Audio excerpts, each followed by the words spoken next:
Shalom, selamat pagi saudara semua.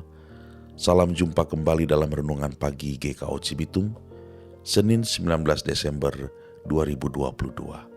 Apa kabar saudara? Semoga kita semua diberkati oleh Tuhan. Mari kita berdoa. Dalam nama Bapa, Anak, dan Roh Kudus, kami bersyukur Bapa untuk kemurahan-Mu yang berlangsung atas hidup kami. Tuhan sudah mengawal istirahat kami, dan kami bangun penuh dengan sukacita, kekuatan, dan kesehatan. Biarlah hidup yang adalah anugerah-Mu ini dapat kami jalani hari ini dengan baik, dan karena pertolongan Tuhan semata sajalah yang membuat kami senantiasa berada dalam perkenan-Mu. Kami akan membaca firman-Mu ya Tuhan, urapi kami, mampukan kami mengerti apa maksud perkataan-Mu. Dalam nama Tuhan Yesus kami berdoa. Amin. Saudara-saudara, judul renungan kita pagi ini adalah Sukar Mengalah. Dengan bacaan firman Tuhan diambil dari 1 Korintus 6 ayat yang ke-7. Demikian firman Tuhan.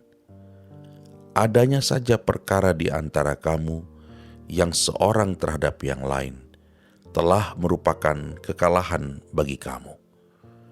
Mengapa kamu tidak lebih suka menderita ketidakadilan? Mengapakah kamu tidak lebih suka dirugikan? Demikian firman Tuhan. Saudara-saudara yang dikasihi dalam Tuhan, hari Minggu kemarin lilin Minggu Advent keempat dinyalakan, dan lilin itu bicara soal damai.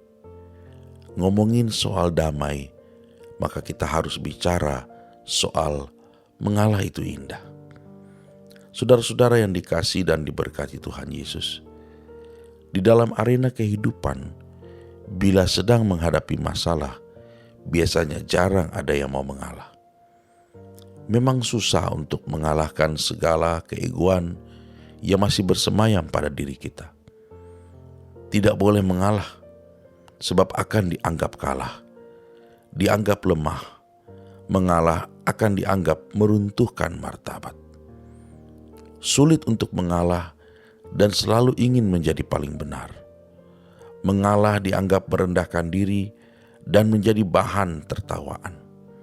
Jadi biarpun salah, akan banyak orang yang mati-matian membela demi sebuah harga diri yang sering kita akui sebagai kebenaran yang bisa jadi cuma jadi pembenaran diri. Padahal bisa mengalah demi kebaikan itu adalah mulia. Bisa mengalah adalah tanda kekuatan.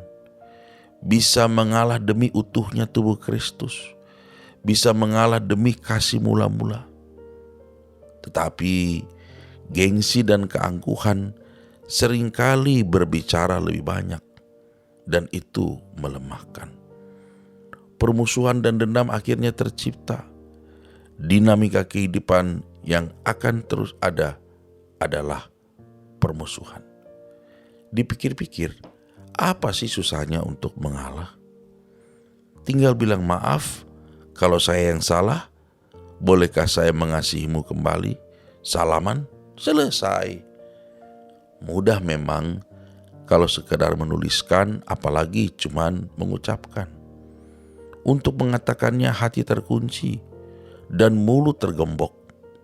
Bisa kalau kita mau belajar dan belajar, maka kita bisa melakukannya.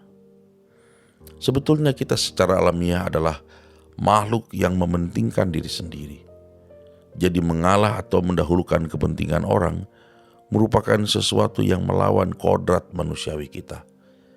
Hal inilah yang merupakan salah satu yang melatar belakangi kita, mengapa kita susah untuk mengalah, dan masih banyak hal lain lagi. Ada 3 penyebab kecenderungan kita susah untuk mengalah. Yang pertama, rintangan ego atau diri sendiri. Secara alamiah, kita adalah makhluk yang mementingkan diri sendiri. Maka untuk mengalah, yakni mendahulukan kepentingan orang, itu merupakan sesuatu yang melawan kodrat manusia kita, katanya. Rintangan yang kedua adalah rintangan karena orang lain.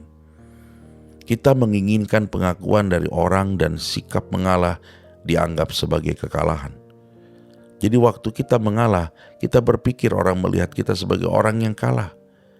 Akibatnya kita lebih susah untuk mengalah karena kita ingin mendapatkan pengakuan. Yang ketiga adalah rintangan budaya. Ada budaya-budaya tertentu yang menyuburkan rasa mengalah. Jadi yang mulia adalah mengalah. Yang mulia adalah mengesampingkan kepentingan pribadi.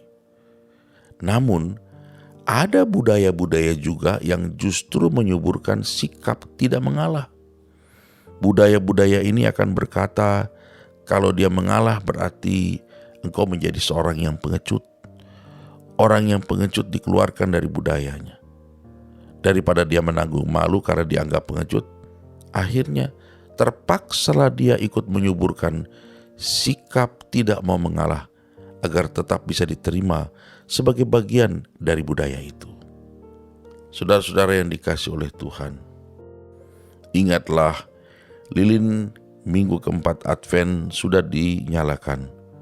Maka hal itu berarti kita diminta untuk mengembangkan sikap mengalah demi utuhnya tubuh Kristus, atau demi tujuan yang lebih besar dan lebih mulia dari diri kita.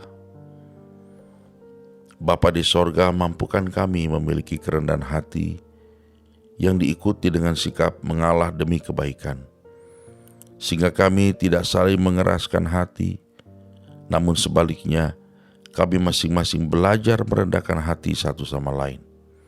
Mampukan kami dalam mengarahkan hidup ini agar berjalan sesuai dengan kehendak kebenaran-Mu. Amin. Selamat beraktivitas, selamat mempersiapkan diri di minggu Advent yang keempat. Shalom.